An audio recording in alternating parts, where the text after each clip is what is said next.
ہم وہی کاٹ رہے ہیں جو ہم نے بویا ہے. جس نے جتنا بویا وہ اتنا کاٹ رہا ہے. جس نے جتنا ظلم کیا اسے خود بھی اتنا برداشت کرنا پڑ رہا ہے.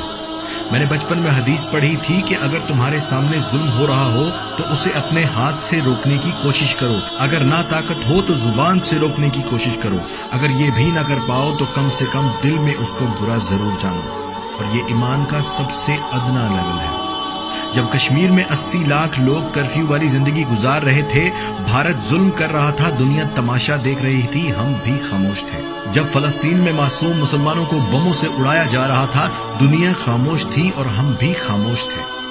جب شام میں ننھے پھول مسلے جا رہے تھے، سمندر کی لہریں معصوم کلیوں کو بہا کر ساحل پر دھکیل رہی تھیں، ہم تب بھی خاموش تھے. جب برما کے مسلمانوں کو زندہ جلایا جا رہا تھا، دنیا خاموش تھی، ہم بھی اپنی زندگی میں مگن تھے. وہ خالق سب دیکھ رہا تھا. اشرف المخلوقات سے توقع کرتا رہا کہ ظلم روکنے کے لیے کوئی ہاتھ بڑھائے گا، کوئی زبان سے کچھ بولے گا اور کوئی دل میں ہی ظالم کو ظالم کہے گا.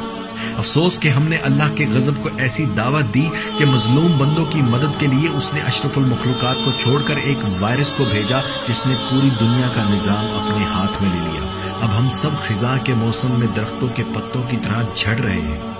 ہم نے فلسطینیوں کو زہریلی گیس سے سانس بند ہو کر تڑپ تڑپ کر شہید ہوتے دیکھا. تماشا سمجھا اللہ نے اس وائرس سے سانس بند کر کے ہمیں مارنا شروع کر دیا. ہم بم دھماکوں سے معصوموں کی لاشوں کے ٹکڑے بکھرتے دیکھتے رہے، خاموش رہے. اللہ نے اس وائرس سے ہمارے جنازے ویران کر دیے. ہم نے عورت کو ننگا کر کے ناچنے پر مجبور کیا. اللہ نے ساری دنیا کے مرد اور عورتوں کو ماسک سے پردہ کروا دیا. ہم نے زنا کو عام اور نکاح کو مہنگا کر دیا. اللہ نے ہمیں سادگی سے نکاح کرنے پر مجبور کر دیا. ہم نے بزرگوں کا احترام چھوڑ دیا، ماں باپ کی عزت کرنا چھوڑ دی.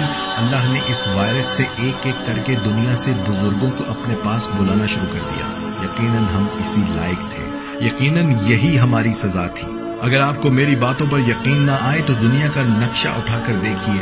جس ملک نے ظلم کیا وہ سخت پکڑ میں ہے. جس ملک نے خاموش تماشا دیکھا وہ بھی پکڑ میں ہے.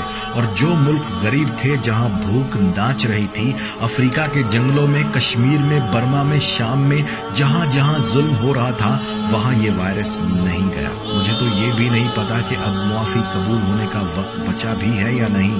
اتنا ضرور سمجھتا ہوں کہ ہم نے حضور پاک صلی اللہ علیہ وآلہ وسلم کا سر شرم سے جھکا دیا. سب سے خوبصورت اور قابل مخلوق آج اتنی ناکارہ ہو گئی کہ ظلم کو روکنے کے لیے اللہ کو انسان کی بجائے ایک وائرس بھیجنا پڑا. اے اللہ ہمیں معاف کر دے. اب ہم کسی ظلم پر خاموش نہیں رہیں گے. یا اللہ اب ہم ظلم کو ہاتھ سے روکیں گے. یا اللہ ہاتھ سے نہ روک پائے تو زبان سے روکیں گے. یا اللہ اگر زبان سے بھی نہ بولنے دیا گیا تو ہم دل میں ظالم کو ظالم مانیں گے. پروردگار ہمیں معاف کر دے. ہم سے درگزر کر. ہم تیرے بندے ہیں، تیرے حبیب کی امت ہیں. ہمیں معاف کر دے.